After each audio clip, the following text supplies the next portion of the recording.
अस्सलाम वालेकुम। नई प्रोग्राम गपशप और ये एक अरब मुल्क से हमें वाकया मिला। वाकया कुछ यूं है कि सऊदी अरब काम करने बेशुमार लोग जाते पाकिस्तान से, और फिर कई ऐसे होते 1 साल बाद छुट्टी पे आते, कई 2 साल बाद आते, और इसी तरह सिलसिला चलता रहता है। कई कई साल जिंदगी के गुजर जाते हैं। होता ये है कि ये साहब भी सऊदी अरब आए और यहाँ पे मेहनत करते रहे। इनका कहना है कि मेरे 2 बच्चे थे, अभी छोटे थे, मगर पाकिस्तान में काम नहीं मिल रहा था, जिसकी वजह से काफी मुश्किल थी और मेरी ख्वाहिश थी कि मैं कुछ अर्सा बाहर जाऊं और काम करूं और पैसे लेके आ जाऊं। मगर लालच बढ़ता गया। हर साल मैं ये सोचता रहा कि बस यही साल काम करूंगा, अपने बीवी बच्चों के पास चला जाऊंगा। और थोड़ा सा ये बता देते हैं कि सऊदी अरब में इनका कहना है कि बड़ी सख्त जिंदगी थी, और बाकायदा तौर पर जिस कंपनी में भी हम काम करते थे वो काम हमारे से तो बहुत ज्यादा लेते थे, लेकिन जो मेरे उनका ख्याल है कि इतनी पेमेंट भी नहीं करते थे, फिर भी सोचते थे कि पाकिस्तान से बेहतर है। और इस तरह मैं पैसे वहां भिजवाता था पाकिस्तान में अपनी बीवी के अकाउंट में, ताकि वो जमा करती रहे और उससे फिर मैं किसी वक्त पाकिस्तान आके वापस कोई कारोबार करूं। ये साहब लिखते हैं कि जो लोग सऊदी अरब में रहते हैं उनकी जिंदगी आप सोच नहीं सकते कि कितनी मुश्किल से गुजरती है। बीवी बच्चों से दूर परदेश, और वहां पे सिर्फ हमें ये होता है कि काम किया और सो गए। ऐसे वो बने हुए हैं जहां पे भी इनकी रिहाइश का बंदोबस्त है। तो इसके अलावा कहते हैं कि कोई ऐसा टाइम नहीं होता कि हम कहीं जाएं और मिलें। बस आपस में वही लोग, वही एक कंपनी बनी हुई है, गपशप वहां पे होती रहती है, इकट्ठे खाना पकाते हैं, इकट्ठे खाते हैं। तो कहते कि मैं जब भी पाकिस्तान जाता तो बीवी के पास 1 महीना रहता वहां पे और फिर वापस आ जाता। फिर हुआ ये कि चंद साल बाद मेरी बीवी ने ये इसरार किया कि मैं ससुराल में नहीं रह सकती, मुझे अलग घर चाहिए। मैंने एक दफा थोड़ी ज्यादा छुट्टी ली और वहां पे एक अलग घर बनवाया और अपनी बीवी और दोनों बच्चों को वहां पे शिफ्ट किया, क्योंकि हमारे घर में मेरी अम्मी अब्बू और दूसरे बहन भाई थे, जिसकी वजह से घर के हालात ठीक नहीं रहते थे।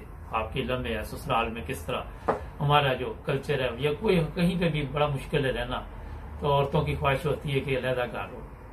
खैर कहते मैं फिर वापस आ गया। तो इस दफा मैंने सोचा कि मैं 2 साल बाद जाऊंगा, क्योंकि काफी खर्चा हो गया था घर पे, काफी पैसा खर्च हो गया था। तो बीवी से फोन पे बातचीत होती रहती, और मैंने कई दफा नोट किया कि उसके पास टाइम नहीं होता था मेरे साथ बात करने का। और कभी बात करते करते उसने कह देना कि मैं पता नहीं काम करने लगी हूँ, कभी कुछ। हालांकि होना तो ये चाहिए कि जब खामद का फोन आए तो कोई भी उससे जरूरी काम नहीं होता, और लोग खुश होते हैं कि चलो जी बातचीत करने का टाइम मिला है।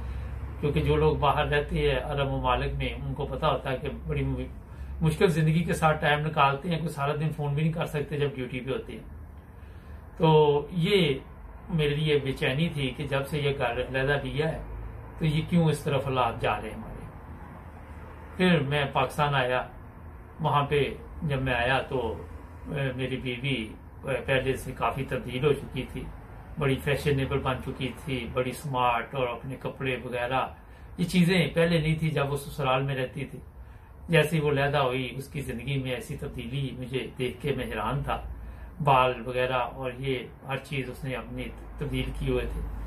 तो मैंने उसे कहा कि ये आपने क्या किया, और उसने कभी मुझे तस्वीर मैंने कहना तो वो पुरानी तस्वीरें भेज दे, नहीं कभी उसने कहना कि मैं अभी सो के उठी हूँ, अभी मैं बगैर मेकअप के नहीं आपको तस्वीर भेज सकती। तो जब मैं परेशान सा हुआ तो एक दिन मैं मोहल्ले से गुजर रहा था, तो पीछे से किसी की आवाज चंद लोगों की बातें करती आई कि ये उस औरत का मियां है।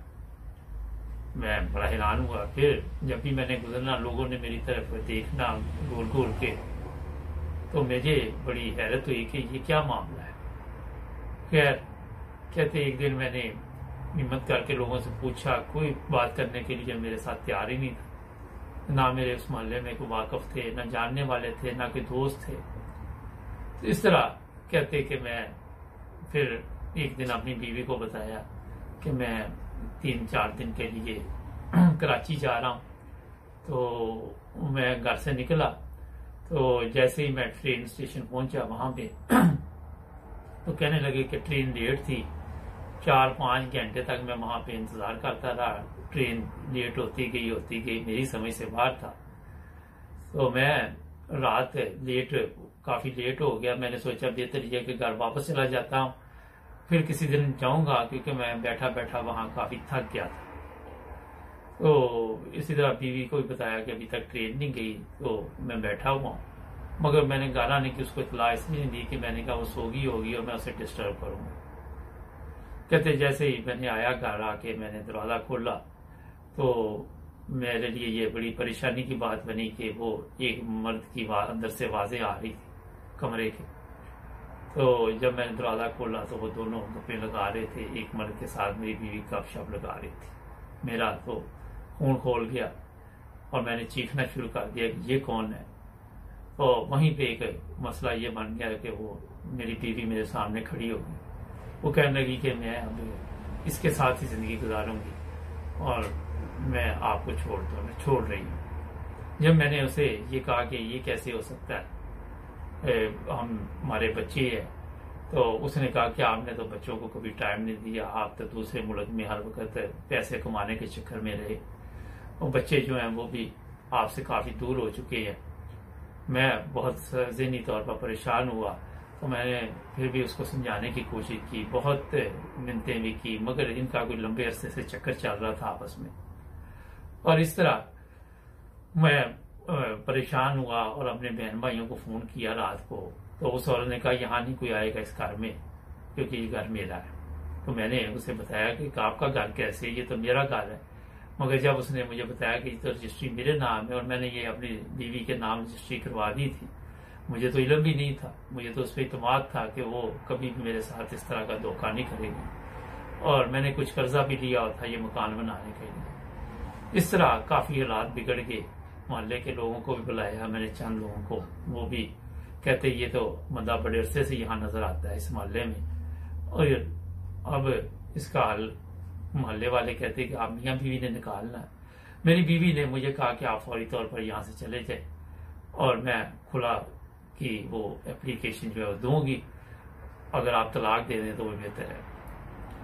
इस तरह मैं वहां से निकल आया और अपने वालिदैन के घर वापस आ गया और मेरे बच्चे भी मेरे से दूर हो गए। ये बड़ी दर्दनाक कहानी है उन लोगों के लिए जो इसको समझते हैं, इस तरह के वाकयात को। नाज़रीन, बाद में ये लिखते हैं कि मैंने उसको तलाक दे दी। मैं ऐसी औरत के साथ कैसे रह सकता था जो किसी दूसरे मर्द के पास जा चुकी थी, और गैरतमंद मर्द होने के नाते मेरे पास यही रास्ता था। मेरा मकान भी गया, बीवी भी गए, बच्चे भी गए, हर चीज बर्बाद हो गई। फिर मैं वापस सऊदी अरब आ गया। आज का मैं सऊदी अरब में काम करता हूँ और बहुत ज़हनी तौर पर डिस्टर्ब हूँ, परेशान हूँ कि मैंने इतने साल जो मेहनत की, मैंने क्या पाया, क्या खोया। नाज़रीन, इस तरह के वाकयात का मकसद ये होता है कि आप लोग जो भी इस तरह के प्रोग्राम देखते हैं कुछ ना कुछ सीख जाए, इससे कुछ ना कुछ हासिल करें। कल फिर नए प्रोग्राम में मिलेंगे। जुड़े रहे नाइम्स टीवी इंटरनेशनल के साथ। अपना ख्याल रखें। अल्लाह हाफ़िज़।